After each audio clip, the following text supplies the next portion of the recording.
Few rock bands have built a career on such a strange and powerful combination of ingredients as the Red Hot Chili Peppers. They were not simply an alternative rock band, a funk band, a punk band, or a stadium rock act. They became all of those things at once, mixing slap bass, rapid-fire vocals, raw guitar energy, hip-hop rhythm, psychedelic atmosphere, and a loose California spirit into something immediately recognizable. Formed in Los Angeles in 1982, the band eventually became one of the best-selling acts in music history, with more than 120 million records sold worldwide. But their rise was anything but smooth. Their story is one of explosive creativity, personal struggle, sudden losses, lineup changes, and unlikely comebacks. The original Red Hot Chili Peppers formed around four key figures: vocalist Anthony Kiedis, bassist Flea, guitarist Hillel Slovak, and drummer Jack Irons. Los Angeles in the early 1980s was a place where punk, funk, art rock, and underground performance culture could collide, and the band emerged from that collision. Their identity was built less around polished musicianship and more around intensity, personality, and chemistry.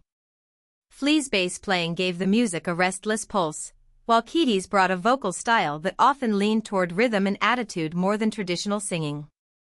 Slovak and Irons helped define the early sound, but the band's path immediately became complicated by outside commitments and unstable membership.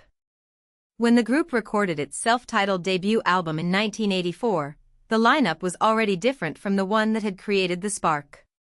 Hillel Slovak and Jack Irons did not play on that first album because of commitments to other bands. Instead, guitarist Jack Sherman and drummer Cliff Martinez stepped in. That debut introduced the basic idea of the Chili Peppers, funk-driven rock filtered through punk energy and eccentric performance. But it was still the sound of a band searching for its real form. The musicians had the concept, the attitude, and the stage presence, but the lineup instability meant the chemistry was not yet fully locked in. The band moved closer to its original chemistry when Hillel Slovak returned for the second album, Freaky Styley, released in 1985. Jack Irons then returned for the third album, The Uplift Mofo Party Plan, released in 1987. This period mattered because it reunited the early creative core and allowed the Chili Peppers to sharpen their fusion of funk, punk rock, and hard rock. Their sound was not designed to fit neatly into radio formats. It was physical, jumpy, abrasive, and often chaotic. Yet underneath the chaos was a serious musical foundation, especially in the interaction between bass, drums, and guitar. The band was building a language that later rock groups would borrow from heavily. Then, in June 1988, the band suffered a devastating blow. Hillel Slovak died of a drug overdose, a tragedy that shook the group at a foundational level. Jack Irons left afterward, and the Red Hot Chili Peppers faced a major turning point. Losing Slovak meant losing not only a guitarist, but one of the people who had helped create the band's earliest identity. For many groups, a loss like that can end the story completely.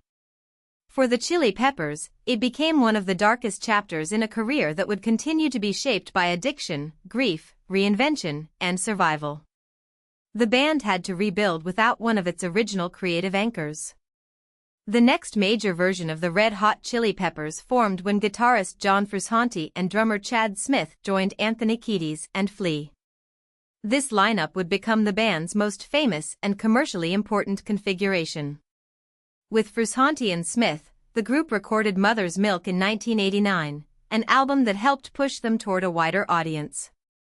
Chad Smith brought a powerful, straightforward rock drumming style that gave the music more weight, while Frusciante brought a guitar voice that could be sharp, melodic, emotional, and unpredictable. Together with Flea's bass and Kiedis's vocals, the band began to find a balance between wild energy and songs that could connect beyond the underground. The breakthrough came with Blood Sugar Sex Magik in 1991. This album turned the Red Hot Chili Peppers from an exciting cult band into a major commercial force. Its success showed that their strange mix of funk, alternative rock, punk attitude, and hip-hop-influenced rhythm could reach a mass audience. But success also created pressure. John Frusciante became uncomfortable with the band's sudden popularity and left abruptly while they were on tour in 1992. That moment revealed a recurring pattern in the band's history: the same chemistry that made their music powerful could also be fragile. The Chili Peppers had finally broken through, but the lineup that made the breakthrough could not hold together. After Frusciante's departure, the band went through a period of temporary guitarists before Dave Navarro became his replacement. Navarro played on One Hot Minute, released in 1995. The album was part of the band's continuing evolution, but it did not match the success of Blood Sugar Sex Magik. This was not simply a matter of sales, it reflected how central chemistry had become to the Chili Peppers' identity. A guitarist in this band was not just adding riffs. The guitar had to respond to Flea's bass, leave room for Kiedis' vocals, and help shape the emotional temperature of the songs. Navarro was a major musician, but this era proved how difficult it was to replace the specific dynamic Frusciante had brought. The 1990s were also marked by personal struggles, especially drug addiction. Both Anthony Kiedis and John Frusciante struggled with addiction during the decade, and those battles affected the larger story of the band. The Chili Peppers' music often sounded like a celebration of motion, freedom, and release, but behind that energy were serious consequences. Addiction had already taken Hillel Slovak, and it continued to shadow the band's members. Understanding this part of the story helps explain why their later comebacks felt so significant. The band's survival was not guaranteed. Their continued success depended not only on musical talent, but on people finding their way back from destructive periods in their lives. In 1998, Dave Navarro departed and John Frusciante rejoined the Red Hot Chili Peppers. That reunion set up the most commercially successful phase of the band's career. The result was Californication, released in 1999, which became their biggest commercial success, selling 16 million copies worldwide. The album showed a more melodic and emotionally direct version of the band. The funk and alternative rock foundation was still there, but the songwriting reached a new level of accessibility and atmosphere. Californication did not just revive the band, it redefined them for a new generation. After years of instability, they returned with an album that turned vulnerability, melody, and California imagery into global rock anthems. The momentum continued with By the Way in 2002 and Stadium Arcadium in 2006.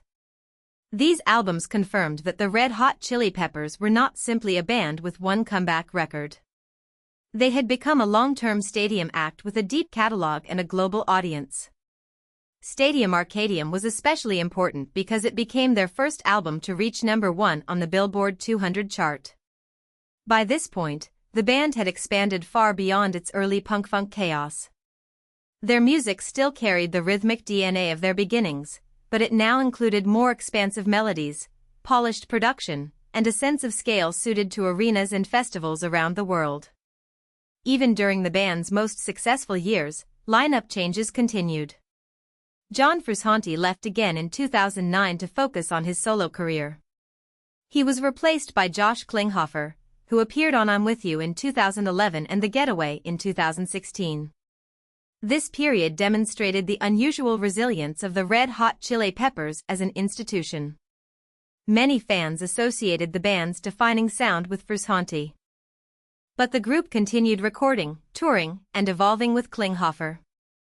Then, in 2019, Frusciante rejoined once more, restoring the best-known lineup of Kiedis, Flea, Chad Smith, and Frusciante.